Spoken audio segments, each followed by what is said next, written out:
26 जनवरी 1950 भारत अब गणतंत्र हो चुका था, पर संविधान तो 26 नवंबर 1949 को ही बन चुका था।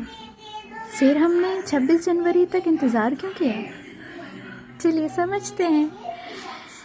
बात है 26 जनवरी 1930 की, जब हमारे प्रथम प्रधानमंत्री श्री जवाहरलाल नेहरू जी लाहौर में हुए कांग्रेस और मुस्लिम लीग के समुचित सम्मेलन के अंतर एक प्रस्ताव लेकर आते हैं, जिसके तहत अब भारत पूर्ण स्वराज की मांग कर रहा था।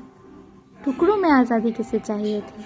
हम अपनी सरकार, अपना संविधान, अपने नियम, अपने कायदे कानून अपने देश के हिसाब से बनाकर उसे चलाना चाहते थे।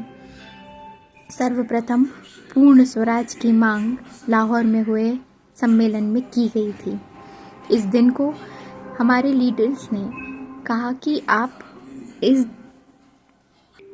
घर घर में पूर्ण स्वराज की मांग की आग को बढ़ाएं। बस वो पहला कदम था जब हम पूर्ण स्वराज की ओर बढ़े थे।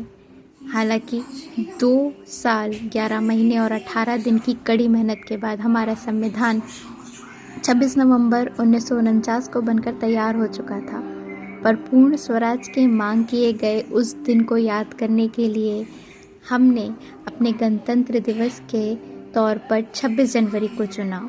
26 नवंबर को कई ऐसे अनुच्छेद थे जो संविधान के हमने अपने देश में लागू तो किए थे, पर पूर्णतः संविधान को लागू होने में अभी कुछ समय बाकी था।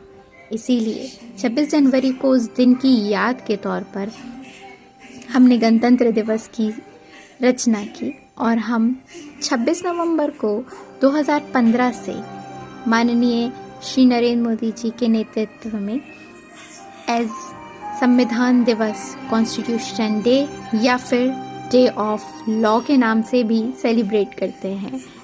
आज वही एक दिन है। आप सबको संविधान दिवस की हार्दिक शुभकामनाएं।